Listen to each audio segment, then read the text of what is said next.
During the last 24 hours, the Prime Minister has spoken to the Prime Minister of Australia and the Premier of China. Malaysia's Ministry of Foreign Affairs has sent diplomatic notes to all countries involved in the search and rescue operation. This includes two groups. First, countries in the search corridors, and second, countries from which we are seeking assistance and expertise. For countries in the search corridors, we are requesting radar and satellite information, as well as specific assets for the search and rescue operation.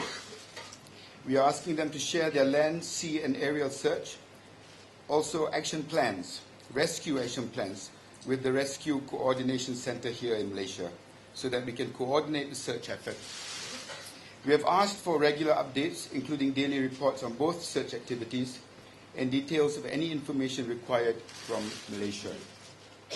We are not at liberty to reveal information from specific countries.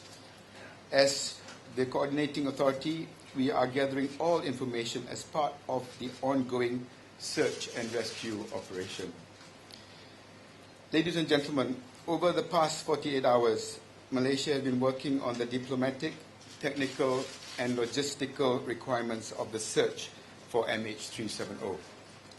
The number of countries involved in the search and rescue operation has increased to 26. Malaysia continues to lead the overall coordination of the search effort. The southern corridor has been divided into two sections according to the International Civil Aviation Organization demarcation. These demarcations were agreed by the ICAO, of which Malaysia is a council member, before MH370 went missing. Australia and Indonesia have agreed to lead search and rescue operations in their respective regions as demarcated by ICAO. Today, I can confirm that search and rescue operations in the northern and southern corridors have already begun. Countries including Malaysia, Australia, China, Indonesia, Kazakhstan have already initiated search and rescue operations. The Royal Malaysian Air Force and the Royal Malaysian Navy have deployed assets to the southern corridor. Two Malaysian ships have been deployed, the offshore patrol vessel KD Kelantan and KD Selangor. This deployment also includes a Super Lynx helicopter, which can operate from either ship.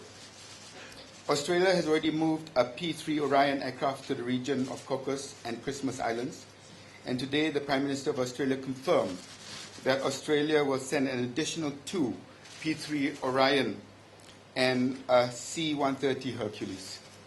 A US P-8 Poseidon aircraft will be traveling to Perth today to help with the search. Malaysia has been working with international investigators and aviation authorities since day one. Yesterday, experts from Civil Aviation Administration of China joined the investigation team. Today, officials from the French Office of Investigations and Analysis for the Safety of Civil Aviation also joined the team.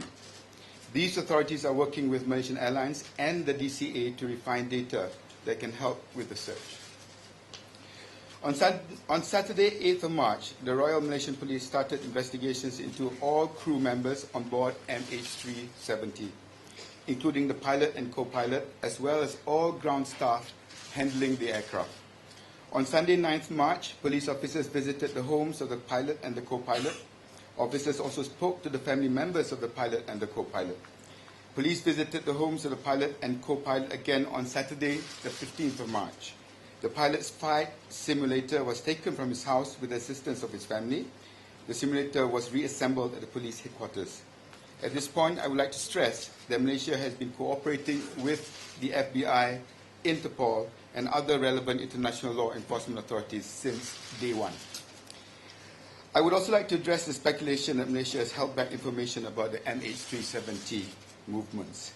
For the families, I understand that every day prolongs their anguish. I understand because Malaysia too is missing its sons and daughters. There were 50 Malaysians on board the plane. Our priority has always been to find the aircraft.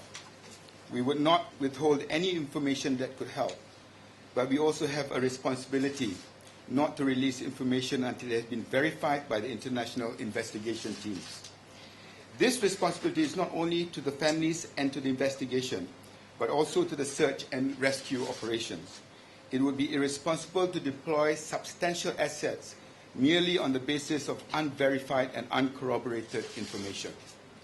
As soon as the possibility emerged that the plane had carried out an air turn back to the Straits of Malacca, we expanded our search to that area. I would like to reiterate the U.S. investigating team's statement about that decision. Based on the information and data given by the Malaysian authorities, the U.S. team was of the view that there were reasonable grounds for the Malaysian authorities to deploy resources to conduct search on the western side of peninsular Malaysia.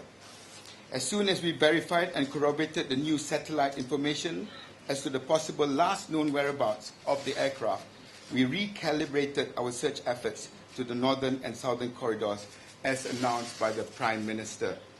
After my statement, we will release a more detailed map of the northern and southern corridor, which looks something like this. Malaysia Airlines has set up operation centres in both Kuala Lumpur and Beijing to care for the families of the crew members and passengers.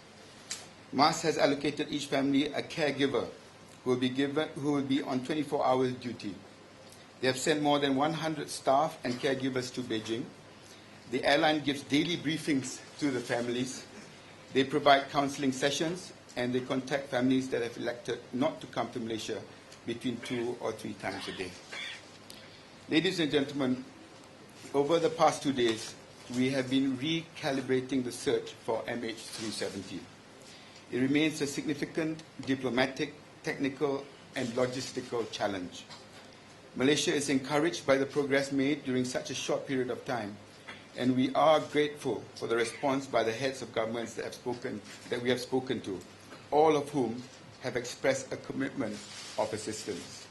With support from our many international partners, this new phase of the search is underway. Assets are being deployed, and search and rescue operations have begun. And I wish to thank our partners from around the world for their continued support. Thank you.